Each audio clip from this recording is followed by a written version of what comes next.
Hello students, welcome to Rumita Sharma home tutorials. और आज का हमारा टॉपिक है डेटा टाइप्स इन सी। देखिए, हर एक लैंग्वेज को सीखने के लिए उसके कुछ फॉर्मेट होते हैं, कुछ शब्दार्थ होते हैं जिनको हमें सीखना ज़रूरी होता है। जैसे हिंदी में मात्राएं होती हैं, इंग्लिश में फोनिक साउंड होती है।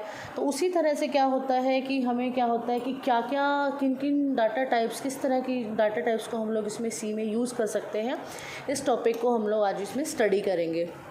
बेसिकली डाटा टाइप्स होते क्या हैं? A data type is defined as a finite set of value together with a set of rules for permissible operations. मतलब क्या है, आपके क्या होते हैं, फाइनाइट सेट ऑफ वैल्यूज़ होते हैं जिन पर क्या होते हैं, कुछ आपके रूल्स अप्लाई होते हैं फॉर द परमिसिबल ऑपरेशंस, कि आप क्या क्या उस पर ऑपरेशन परफॉर्म कर सकते हैं।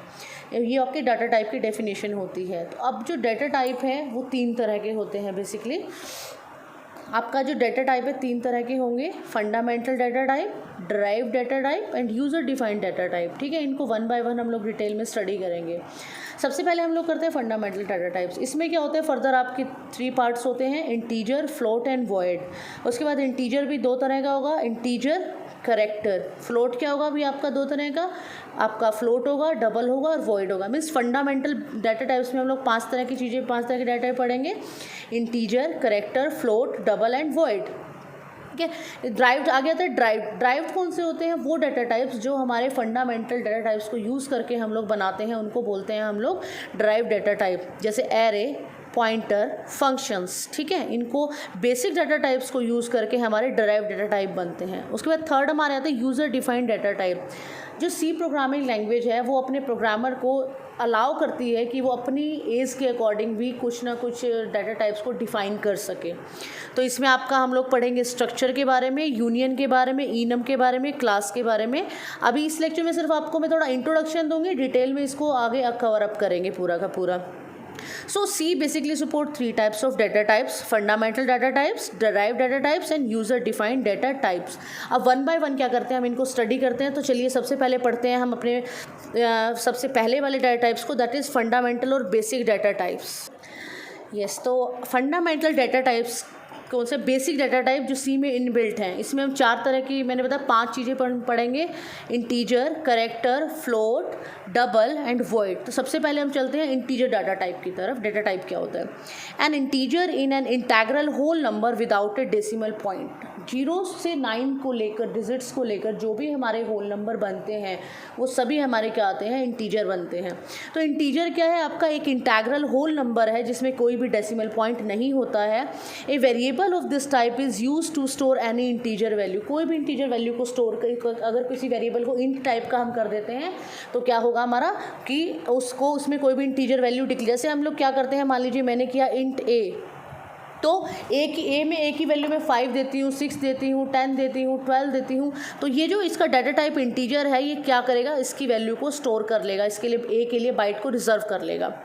उसके बाद it requires 2 bytes in the memory space. आप ये याद रखने वाली बात है, जितने भी डाटा टाइप्स हैं वो कुछ स्पेस ऑक्यूपाई करते हैं मेमोरी में। तो जो इंटीजर है वो टोटल आपके लेता है 2 bytes. It occupy 2 bytes in memory space, means 16 bits आपकी हो गई। By default the variable of in data type is signed by. अब हमारे जो वेरिएबल्स होते हैं वो साइंड और अनसाइंड दो तरह के होते हैं। तो यहाँ पर बाय डिफॉल्ट जो वेरिएबल होता है वो साइंड ही होता है आपका। ठीक है, अ range of data type is -3 to 768 to 3 to 767 आपका होती, इस तरह से होती हैं। अब जो डाटा टाइप्स हैं, जो इंटीजर डाटा टाइप हैं वो भी आगे कैटेगराइज किए गए हैं तीन तरह से। तो सबसे पहले क्या होता है, हमारा इंटीजर होता है। ठीक है, इंटीजर आपका होता है, इंटीजर में आगे क्या होता है, साइंड इंटीजर होता है और आपका अनसाइंड इंटीजर होता है। ठीक है, उसके बाद हमारा क्या होता है, उसके बाद हमारा शॉर्ट होता है। इसे चलिए एक टेबल से हम लोग इसको क्लैरिफाई करते हैं, इस टेबल को, कि एक ग्राफ में बनाती हूँ, एक डायग्रामेटिकली, मतलब इसको थोड़ा सा हम लोग डिस्कस करते हैं। कि मान लीजिए ये मेरा इंटीजर है, यहाँ पर डाटा टाइप है। आगे ये क्या होगा आपका एक तो हमारा सिंपल इंट होगा इंटीजर में, एक हमारा क्या होगा, शॉर्ट इंट होगा, एक हमारा क्या होगा, लॉन्ग इंट होगा। अब इंटीजर में भी क्या होगा, साइंड इंट भी होगा एक, और एक क्या होगा, अनसाइंड इंट होगा। ठीक है, इसी तरह शॉर्ट में क्या होगा आपका, साइंड शॉर्ट इंट होगा। और अनसाइंड शॉर्ट इंट होगा। इसी तरह लॉन्ग में साइंड लॉन्ग इंट होगा और अनसाइंड लॉन्ग इंट होगा। ठीक है, अब इन सब के क्या है, इन सब के क्या है, कुछ आपके साइज़ हैं, ये सभी अपने अलग अलग मेमोरी में स्पेस ऑक्यूपाई करते हैं। ठीक है, तो टोटल कितने हो गए हमारे 1 2 3 4 5 6 7 8 9, तो टोटल 9 हमारे इंटीजर के डाटा टाइप, इंटीजर की टाइप्स हैं। तो सबसे पहले शॉर्ट इंट की बात करते हैं हम लोग। शॉर्ट इंट का जो साइज़ है वो है 2 बाइट्स, 2 बाइट ऑक्यूपाई करता है। इसकी जो मिनिमल रेंज है वो है 32768 टू 32767। आगे अनसाइंड और साइंड इंट, साइंड सन, ये सभी क्या लेते हैं 2 बाइट्स ऑक्यूपाई करते हैं और ये इनकी टोटल रेंज है। जो अनसाइंड होगा, अनसाइंड आपका इन दोनों वेरिएबल को ऐड, क्योंकि साइंड नहीं होगा। साइंड का मतलब क्या है कि कुछ हमारी जो 0 से लेके यहाँ तक होंगी ये हमारी पॉजिटिव वैल्यू होंगी और नेगेटिव वैल्यू, क्योंकि इंटीजर में दोनों ही काउंट होती हैं, पॉजिटिव भी होती है और नेगेटिव भी होती हैं। तो अगर हम साइंड की बात करें तो साइंड की वैल्यू हमारी क्या होगी -32768 टू 32767। और जब इन दोनों को हम, अनसाइंड का मतलब क्या, अनसाइंड का मतलब कोई भी अनसाइंड नहीं होगा, तो इन दोनों को ऐड कर देंगे तो हमारी ये वाली वैल्यू आ जाती है। ठीक है, उसके बाद हमारा क्या आता है, लॉन्ग इंट आता है, शाइंड इंट एंड अनसाइंड इंट। ये हमारे क्या होते हैं, हमारे 4 बाइट हमारी मेमोरी में ऑक्यूपाई करते हैं। इनकी जो आपकी जो पावर्स होती हैं, पावर्स आपकी 2 की पावर्स में होती हैं। काफ़ी बड़ा आपका इसमें अमाउंट, काफ़ी बड़े इसमें डेसिमल प्लेस होता है, जो मिनिमम रेंज होती है। ठीक है, तो अभी याद रखने वाली जो बात है वो यही है कि ये साइज़ कितना, जो मेमोरी में स्पेस है वो कितना ऑक्यूपाई करते हैं। तो जो हमारा शॉर्ट है वो 2 बाइट करता है, अनसाइंड है वो 2 करता है, साइंड शॉर्ट है 2 बाइट करता है, इंटीजर है वो 2 बाइट करता है, अनसाइंड इन 2 बाइट करता है, साइंड इन 2 बाइट करेगा, और लॉन्ग, साइंड एंड अनसाइंड तीनों क्या लेंगे 4 हमारे बाइट्स ऑक्यूपाई करेंगे मेमोरी में। सो this is all about the integer data type. तो बढ़ते हैं हम दूसरे डाटा टाइप की तरफ, character data type. Character data type का क्या होते हैं, बेसिकली आस्काई वैल्यू को, आस्काई जो कैरेक्टर्स होते हैं, मीन्स मैंने आपको पहले लास्ट लेक्चर्स में बताया था कि जितने भी हमारे अल्फ़ाबेट्स हैं, A to आपका Z है, A2 स्मॉल z है, और आपके जो 0 to 9 नंबर्स हैं, इन सबको कुछ आस्काई वैल्यू हम लोगों ने दी हुई हैं। ठीक है, ये आपका क्या होता है, आपका 65 से 91 तक इनकी वैल्यूज़ होती है, 97 से 120 आई थिंक ये होता है 123 तक होता है, ये आपका इसके लिए होता है लोअर स्मॉल के लिए, और 48 से 57 तक आपका क्या होता है, आपका इन नंबर्स के लिए होता है, डेसिमल नंबर्स के लिए। और इसके अलावा जितने भी मेरे नंबर्स बच गए हैं, मतलब वो सभी क्या होते हैं, स्पेशल सिंबल्स के लिए होते हैं। मतलब 0 to 47 हो गया एक, तो एक हमारा क्या हुआ 58 से आपका 64 हो गया, इनके मतलब जितने भी बच गए अप टू 255। ठीक है, इसमें जितने भी बच गए वो सारे हमारे स्पेशल सिंबल्स के आस्काई वैल्यूज़ होती हैं। तो जो करेक्टर डेटा टाइप होता है, जब भी हम ए को या स्मॉल को प्रेस करते हैं तो automatically this particular value goes to the processor, जो बाइनरी में कन्वर्ट हो जाती है। सो यहाँ पर क्या होता है, कीवर्ड करेक्टर यूज़ होता है, जैसे वहाँ पर इंटीजर के लिए इंट यूज़ होता है, यहाँ पर करेक्टर यूज़ होता है for the short character type in C. The character variable are use to store ASCII character, जो कि मैंने आपको पहले ही बता दिया है। अब बात आती है करेक्टर वेरिएबल्स की। तो जो करेक्टर, जो कैर टाइप का जो डाटा टाइप है, उसकी भी आगे फर्दर 3 टाइप्स होती हैं आपकी। सो जो इंटीजर वैल्यू है, इसकी जो इंटीजर वैल्यू है वो लाई किस रेंज में करती है, -128 to 127 for the signed values. ठीक है, मतलब 123 से लेके 124 से लेके जो आपका 127 तक है वो आपका स्पेशल सिंबल में यूज़ होगा, और अनसाइंड के लिए क्या होगा 255 तक होता है। बेसिकली हम साइंड नंबर को यूज़ करते हैं, तो 0 से लेके मतलब एक तरह से ये लगा लो कि 127, ये दोनों को मिक्स करते हैं, 255 आपके टोटल हो जाते हैं इन दोनों को जब एडअप करते हैं। Character data occupy 1 byte in the memory. Integer 2 ले रहा था, ये ओनली 1 बाइट लेगा, मीन्स 8 बिट लेगा। 3 तरह का होता है character, signed character, unsigned character. Character तीनों के तीनों क्या लें, 1 बाइट ही लेंगे। जिसकी रेंज होती है वो होती है -128 टू 127। जब इन दोनों को ऐड करेंगे तो अनसाइंड क्या आ जाएगी, 0 to 255 आपका हो जाता है। ठीक है, so this is all about the character data type. Third आते हैं फ्लोट डाटा टाइप पे। It is use to represent real और फ्लोटिंग पॉइंट वैल्यू। ठीक है, 2.5, 5.6 like that. It occupy 4 bytes in memory. तो pointer memory occupy 4 bytes in the memory. It is declared as float x। तो x की value को वो क्या लेगा, अगर मैं 3 भी एंटर करती हूँ तो वो 3.0 इसको ट्रीट करेगा। ठीक है, अगर मैंने फ्लोट डिक्लेयर किया है। It can store value with 6 to 7 digits of precision. ठीक है, 6 to 7 ये जो डेसिमल पॉइंट्स होते हैं यहाँ पर उनकी बात हो रही है। और जो रेंज है इनकी वो है 3.4 E -38 टू 3.4 E +38। ठीक है, और नेक्स्ट हम आते हैं डबल डाटा टाइप पे। डबल डाटा टाइप क्या होता है, मान लीजिए जो लार्ज डेसिमल वैल्यूज़ हैं उनको हमें स्टोर करना है, तो हम फ्लोट में स्टोर नहीं कर सकते हैं, वो हमारी कहाँ पर स्टोर होंगी, डबल में स्टोर होंगी।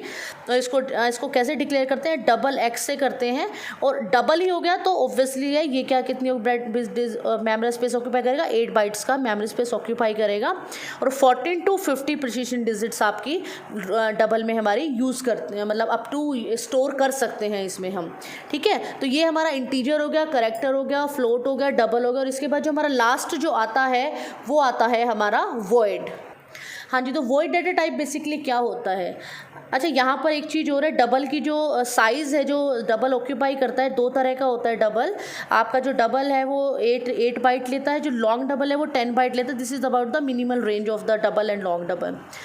वॉइड डाटा टाइप क्या होता है, it specify the empty set of values. Empty set of values को बेसिकली ये डिफाइन करता है। कहाँ पर यूज़ होता है, it is use to specify return type of the function. जैसे मेन के, आप लोगों ने अभी तक मेन के आगे इसको यूज़ किया होगा सबसे पहले, जो जब शुरू करते हैं प्रोग्रामिंग, वॉइड मेन। तो इसका मतलब क्या है कि मेन का जो फंक्शन है हमें कोई भी वैल्यू रिटर्न नहीं कर रहा है। ठीक है, तो यहाँ पर which does not return any value, वहाँ पर यूज़ होता है to indicate the empty argument list of the function, to declare the generic function. ठीक है, तो ये बेसिकली वहाँ पर आपका वही डाटा टाइप यूज होता है। So this is all about your first type of data type, that is fundamental basic और बेसिक डाटा टाइप्स। इसके बाद हमारे आते हैं derive data type. So let discuss about them. तो अब आगे नेक्स्ट जो हमारा टॉपिक आता है वो होता है ड्राइव डाटा टाइप, जिसमें हम 3 तरह की चीज़ें पढ़ेंगे, array, pointer and function. Array क्या होता है, देखिए एग्जांपल मैं आपको देती हूँ। मान लीजिए मुझे एक क्लास के स्टूडेंट्स हैं, मुझे उन सबका डाटा मुझे सेव करना है। तो क्या मैं सभी के लिए अलग अलग वेरिएबल डिक्लेयर करूँगी? अगर मैं अलग अलग वेरिएबल डिक्लेयर भी करती हूँ तो भी मेरे पास एक दिक्कत रहेगी कि मेरे को ये क्या है, ये मेरी मेमोरी है।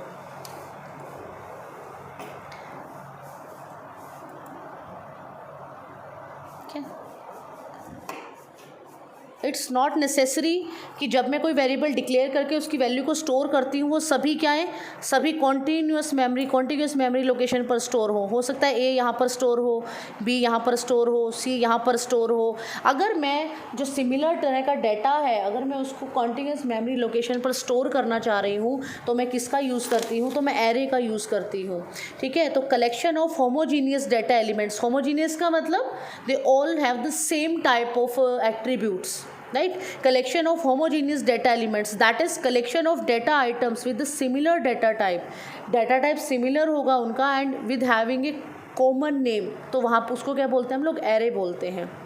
ठीक है, it is use to represent a group of related data item. Like मेरे को क्या करना है, मेरे जो 40 स्टूडेंट्स हैं मुझे उनका क्या करना है, मुझे उनका जो रोल नंबर है वो मेमोरी में मुझे स्टोर करने हैं।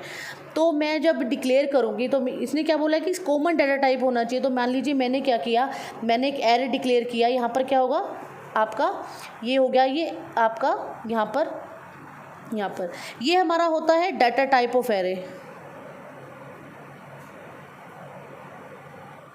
ठीक है, ये हमारा होता है एरे का नेम।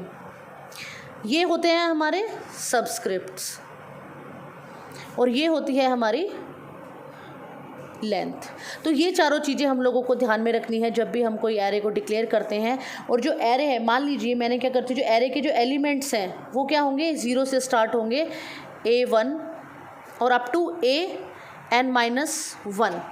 अब जो एरे है वो क्या है, एरे तो हमारा AN है, मगर जो एलिमेंट्स हैं वो 0 से स्टार्ट होंगे, तो लास्ट एलिमेंट क्या होगा, N-1 होगा। ठीक है, तो अब क्या है, इन सब में कॉमन क्या है कि सबका क्या है, कॉमन नेम है, सबका नाम ए से स्टार्ट है, they are part of this array. यहाँ पर क्या हो रहा है, सिर्फ इनके नंबर्स चेंज हो रहे हैं, सबस्क्रिप्ट चेंज हो रहे हैं। So array is a sequence of object all of which have the same type. सबकी इंटीजर डाटा टाइप होगी, ये नहीं है कि किसी का कुछ है किसी का कुछ है, नहीं। This objects are called elements of array numbered as 0, 1, 2, 3, जो कि मैंने आपको भी बताया। ठीक है, इसमें क्या होता है, these numbers are called index values and और सबस्क्रिप्ट ऑफ एरे। इनको सबस्क्रिप्ट ऑफ एरे बोलते हैं।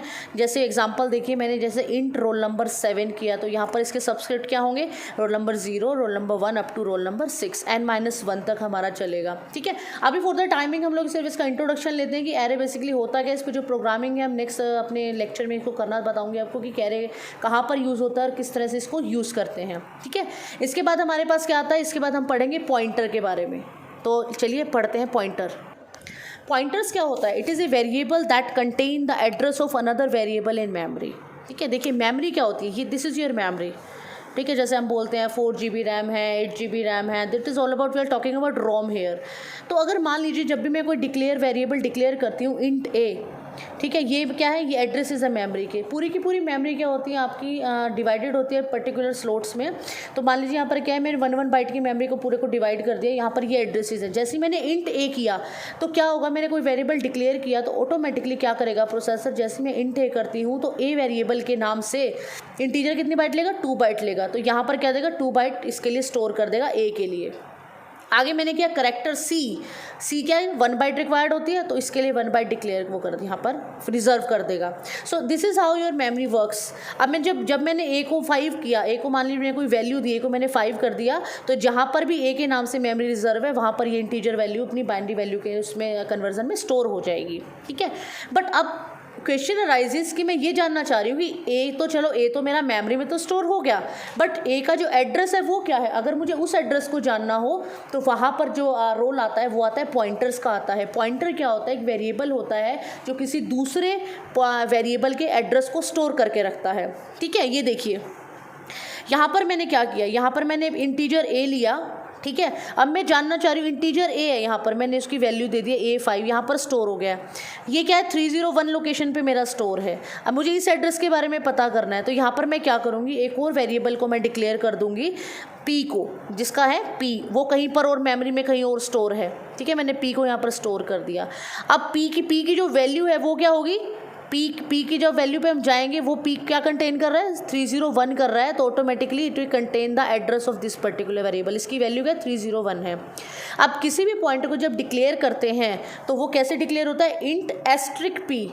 आपका ये जो मल्टीप्लाई वाला साइन होता है इसको एस्ट्रिक बोलते हैं। तो ये क्या होगा, इंटीजर पॉइंटर पी। और जो पॉइंटर है वो हमेशा इंटीजर होगा, फ्लोट नहीं होगा। क्यों नहीं होगा, क्योंकि जो एड्रेसेस हैं वो क्या होते हैं, हमारे इंटीजर होते हैं। ठीक है, आपके क्या होता है, अब ये देखिए, अब मैंने क्या किया, P इक्वल टू एम्बरसेंड, इसको एम्बरसेंड बोलते हैं, एम्बरसेंड ऑफ ए। तो P में क्या है, एड्रेस ऑफ ए है। P में जो है क्या है, एड्रेस ऑफ ए है। अब मैंने ए को 5, मान लीजिए ए को मैंने 5 मैंने फिल कर दिया, तो यहाँ पर 5 आ गया। 5 यहाँ पर आएगा 301 पर। जब मैंने लिखा प्रिंट P, मैंने जब प्रिंट P किया तो प्रिंट P में क्या स्टोर है, एड्रेस ऑफ ए है ना। प्रिंट P किया तो क्या आएगा, प्रिंट P किया तो मैं इसमें क्या स्टोर है, एड्रेस ऑफ ए है, तो 301 आ जाएगा। अगर मैंने एम्परसेंड ऑफ ए किया तो भी आपका क्या आएगा, एड्रेस ऑफ ए 301 आ जाएगा। अगर मैंने एड्रेस ऑफ P किया तो क्या आएगा, आपका 56 आ जाएगा। अगर मैंने किया ये आपका पॉइंटर P, इसका मतलब है वैल्यू एट P। अब P पे जब मैं जा रही हूँ वहाँ पर वैल्यू क्या होगी, वहाँ पर 5 होगी। ठीक है, so this is the concept of pointer. Pointer का कंसेप्ट हम काफ़ी जगह आगे इसमें यूज़ करते हैं एड्रेस को स्टोर करने के लिए। एक जो स्वैपिंग, नंबर स्वैप करने का जो कंसेप्ट है, उस प्रोग्राम में हम लोग इसको बेसिकली आपको मैं यूज़ करके दिखाऊंगी कि वहाँ पर पॉइंटर का किस तरह से आपका यूज़ हो रहा है। तो हमारा ड्राइव्ड में एरे हो गया, पॉइंटर हो गया, तो तीसरा हमारा क्या आता है, फंक्शन आता है। तो फंक्शन के बारे में भी चलिए थोड़ा सा इंट्रोडक्शन लेते हैं कि फंक्शन बेसिकली होता क्या है। So a function is a self-contained block of statement that performs some specific task. मान लीजिए एक ऑपरेशन है जो मुझे बार बार अप्लाई करना है। एग्जांपल लेते हैं कि मान लीजिए मेरी क्लास में 40 स्टूडेंट्स हैं, ठीक है, मुझे उन सबके मार्क्स की एवरेज निकालनी है। तो 40 स्टूडेंट्स पे वो ऑपरेशन बार बार अप्लाई हो रहा है, तो rather than writing that code in 40 times मैं क्या करूँगी, उसका एक सब प्रोग्राम बना लूँगी। ठीक है, और उस सब प्रोग्राम को बार बार मैं मेन प्रोग्राम में कॉल करती रहूँगी। जब भी एक नया रोल नंबर होगा तो वो ऑटोमेटिकली वो जो प्रोग्राम है वो 40 टाइम्स मेरा रन हो जाएगा। वो कोड, उस सेम कोड को मैं 40 टाइम्स रन कर लूँगी। ठीक है, सो अब यहाँ पर क्या हुआ, ये आपका तो self content block of statement होता है। ये आपका क्या सेपरेटली कंपाइल्ड भी कर सकते हैं, टेस्टेड भी कर सकते हैं, and it can be reused in different program also.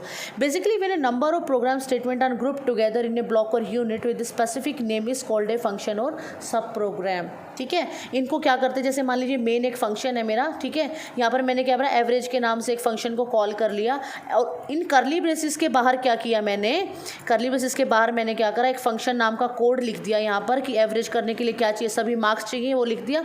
तो क्या होगा, जब भी यहाँ पर क्या इसको 40 टाइम्स चलाना तो यहाँ पे लूप लग जाएगा हमारा। लूप्स के बारे में हम लोग कंट्रोल स्ट्रक्चर में आगे पढ़ेंगे। मतलब 40 टाइम्स ये क्या चलेगा, लूप को पहले फर्स्ट रोल नंबर के लिए कॉल करेगा, ये रन हो गए, आउटपुट दे देगा इसको, फिर सेकंड के लिए, इस तरह 40 टाइम्स मेरा ये फंक्शन, ये क्या है, तो ये मेरा क्या है, एक तरह से फंक्शन है यहाँ पर, ठीक है। So this is a brief introduction of your drive data type, that is array, pointer and function. और इसमें जो थर्ड टाइप अब हमारी आती है वो आती है यूज़र डिफाइंड डेटा टाइप। तो चलिए यूज़र डिफाइंड डेटा टाइप के बारे में हम लोग स्टडी करते हैं कि होते क्या हैं। यूज़र डिफाइंड डेटा टाइप्स में हम लोग 4 तरह के डिफाइंड डाटा टाइप्स पढ़ेंगे। हम लोग पढ़ेंगे इसके में क्लासेस, स्ट्रक्चर, यूनियन और इनम। इनम इसको वैसे इन्यूमरेटेड बोलते हैं, इन्यूमरेशन भी बोलते हैं और इनम भी बोलते हैं। बेसिकली इनम ही काउंट होता है ये, ठीक है। तो सबसे पहले हम पढ़ते हैं क्लास के बारे में। देखिए क्लास का नाम आते ही आप लोगों के माइंड में आता है कि आप लोगों की भी एक क्लास है। क्लास का मतलब क्या होता है, क्लास में क्या होता है, कॉमन क्या होता है क्लास में, सभी स्टूडेंट्स एक क्लास के होते हैं, ठीक है। और क्या होता है, सभी कॉमन सब्जेक्ट्स पढ़ते हैं, सभी के कॉमन एग्ज़ाम्स होते हैं। तो इसका मतलब क्या है कि वो वाले ऑब्जेक्ट्स जिनकी कॉमन प्रॉपर्टीज़ होती हैं, कॉमन एट्रीब्यूट्स होते हैं, उनको हम ग्रुप टुगेदर कर देते हैं और उसको नाम देते हैं क्लास का, और क्लास का एक नाम होता है। तो क्लास क्या होगी, it is a group of object with same attributes and common behaviour, ठीक है। कि क्या होगा, सेम एट्रीब्यूट्स होंगे और कॉमन बिहेवियर होगा उनका, ठीक है। जैसे मैंने क्या कर दिया, मैंने an object of same type constitute a class, जो सेम टाइप के ऑब्जेक्ट होंगे वो क्या करेंगे, क्लास बना देंगे, ठीक है। And it relate to real world entity. जैसे यहाँ पर मैंने क्लास डिक्लेयर की, मैंने क्या किया, क्लास व्हीकल, ठीक है। तो क्लास व्हीकल का मतलब क्या है, इसके मेंबर्स कौन कौन से होंगे, इसके कार, स्कूटर, मोटरसाइकिल, क्योंकि क्या है, इनका कॉमन बिहेवियर है, सभी रोड पर चलते हैं और इंजन आपका कंबंशन होता है पेट्रोल या डीजल का, तब चलते हैं। फीचर्स क्या क्या हैं, सभी आपके क्या हैं, आपके इंजन से चलते हैं, सभी पेट्रोल या डीजल से चलते हैं। तो क्लास में क्या है, basically the object with the common behaviour and the common attributes, उनको ग्रुप टुगेदर कर देते हैं और उन सबको एक जगह रख के उसको क्या नाम देते हैं, क्लास का नाम देते हैं। जैसे मैंने कोई एग्जाम्पल दिया, क्लास व्हीकल, या क्लास में स्वीट्स कर देती हूँ, क्लास स्वीट्स के नाम से कर देती हूँ, सब मीठी होंगी, ठीक है, सबकी चाशनी होंगी और उसमें क्या होता है, अलग अलग तरह के स्वीट्स उसके मेंबर हो जाएंगे। सो this is all about the class, ठीक है। इसको जो है बेसिकली जो क्लास का कंसेप्ट आता है वो आता है आपका ऑब्जेक्ट ओरिएंटेड लैंग्वेजेस में, जैसे लाइक ऊप्स हो गया, आपका जावा हो गया, ये सारे के सारे क्या हैं, आपके ऑब्जेक्ट ओरिएंटेड लैंग्वेजेस। यहाँ पर हम क्लास का कंसेप्ट पढ़ते हैं। ओके, सेकंड हमारा आता है स्ट्रक्चर। स्ट्रक्चर क्या होता है, देखिए क्या होता है, कई बार मान लीजिए मुझे एम्प्लॉयज़ का कंपनी में डाटा फिल करना होता है, तो क्या क्या इन्फॉर्मेशन हम लोग करते हैं, उसका नाम हो गया, उसका एम्प्लॉय आईडी होगी, उसकी एज होगी, उसका सेक्स हो गया, और क्या होता है, उसका सैलरी हो गई। तो क्या ये सभी एक ही डाटा टाइप होता है, नहीं। एम्प्लॉय आईडी क्या होता है, एम्प्लॉय आईडी आपकी इंटीजर हो सकती है, नेम आपका करेक्टर होगा, करेक्टर एरे में स्टोर करेंगे। सो एक तरह से क्या होगा कि हमने अलग अलग तरह के एक ही पर्सन का data, but it requires different type of data type, उन सबको क्या कर देते हैं, एक स्ट्रक्चर में इकट्ठा रख देते हैं, तो वो हमारा स्ट्रक्चर कहलाता है। It is a method of grouping data of different data types, के डिफरेंट डेटा टाइप्स को इकट्ठा कर देते हैं हम लोग। It may contain integer, character and floating point element. जैसे सैलरी है वो आपकी फ्लोटिंग पॉइंट में हम लोग कर सकते हैं। इन एलिमेंट्स को क्या बोलते हैं हम लोग, मेंबर्स बोलते हैं। इसकी यूनिक फीचर क्या है, even though the items are grouped together are of different data types but still they are stored in a continuous memory location। continuous memory location का मतलब क्या है कि मान लीजिए, जैसे एग्जांपल देखिए, स्ट्रक्ट एम्प्लॉय, मैंने क्या लिया, एक नेम नाम का एरे लिया जिसकी लेंथ क्या रखी, 50 रखी, जो कि इसकी टाइप क्या है, करेक्टर है क्योंकि नेम है वो। उसके बाद मैंने क्या लिया, एज के लिए इंट लिया मैंने, और ठीक है, और इसके बाद मान लीजिए मैं इसकी सैलरी ले लेती हूँ, फ्लोट ले लेती हूँ। तो इसका मतलब क्या है, जब भी क्या है कि कॉन्टिन्यूस मेमोरी लोकेशन पे होगा, तो मान लीजिए क्या है, ये मेरी मेमोरी है सारी की सारी, इसने 50 किसके लिए रख दिया, नेम के लिए रख दिया, और आगे इंट के लिए 5, एज के लिए क्या रख दिया, 2 रख दिया। मान लीजिए मैं क्या देती हूँ, आगे मेरे को इसका लिखना है, मेल है फीमेल है, उसके लिए एक वाइट रिजर्व कर दी, मतलब इसका सेक्स क्या होगा, और क्या होगा हमारा, इसका जो आपका जो सैलरी है, सैलरी के लिए कुछ फ्लोट कर दिया। तो ये क्या है, कॉन्टिन्यूस मेमोरी लोकेशन एक तरह से इसने स्टोर कर दी आप, तो ये आपका स्ट्रक्चर हो गया। तो डिफरेंट डाटा टाइप्स को जब ग्रुप टुगेदर करते हैं तो वो हमारा स्ट्रक्चर कहलाता है, ठीक है। तो यहाँ पर क्या होगा, जो यहाँ पर जो स्ट्रक्ट मैंने बनाया, ये आपका यहाँ पर कर्ली ब्रेसेस के साथ हम ये क्या करेंगे, वो आपके कोट्स लग जाएंगे, सेमी कॉलम लग जाएंगे, और फिर आपका मेन फंक्शन आपका ऐसे स्टार्ट हो जाएगा, ठीक है। आप इसको यूज़ कैसे करेंगे ये आगे हम प्रोग्रामिंग में बताऊँगी मैं आपको। द स्ट्रक्चर एम्प्लॉयज 4 मेंबर्स, कौन कौन से 4 मेंबर्स हो गए हमारे, इसका आपका जो उसका नेम है वो हो गया, उसकी एज होगी, उसका सेक्स हो गया, उसका सैलरी होगी, 4 मेंबर्स इसके हो गए हैं, ठीक है।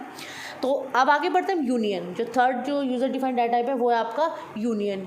यूनियन क्या होता है आपका, सिमिलर टू स्ट्रक्चर होता है but members with in A union all share the same storage area with in computer memory.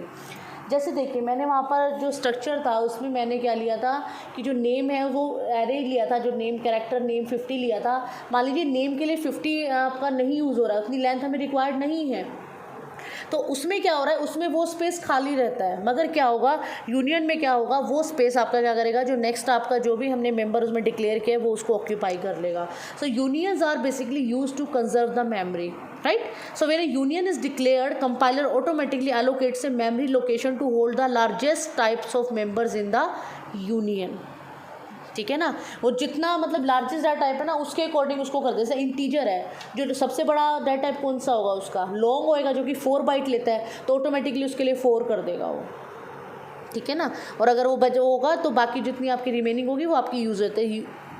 जो डेफिनेशन होगी जो डिक्लेयर करेंगे उसी तरह करेंगे। यूनियन एम्प्लॉय, जैसे वहाँ पर स्ट्रक्ट लिख रहे थे यहाँ यूनियन लिखेंगे, curly braces start int as character code 4 आपका बन जाए। In this union employee both int age and code share the same memory location, code for occupy 4 byte and age uses 2 bytes आपका, ठीक है। ये आपका यूनियन के बारे में हो गया। और जब चौथा हमारा होता है वो होता है इनम होता है। इनम बेसिकली जो यूज़र यूज़ करता है वो क्या करता है, अपने खुद के डाटा टाइप को स्पेसिफाई कर सकता है। चलिए देखते हैं इसमें क्या होता है इनम में। इनम डाटा टाइप क्या होता है आपका, it helps us to define our own data type and specify what value variable of this type can take. खुद का डाटा टाइप हम लोग बनाएंगे, ठीक है, और वो किस टाइप की वैल्यू ले सकता है ये भी हम ही स्पेसिफाई करेंगे। इसके लिए कीवर्ड कौन सा होता है, इनम होता है। Enum a keyword is use to define the enumerated type.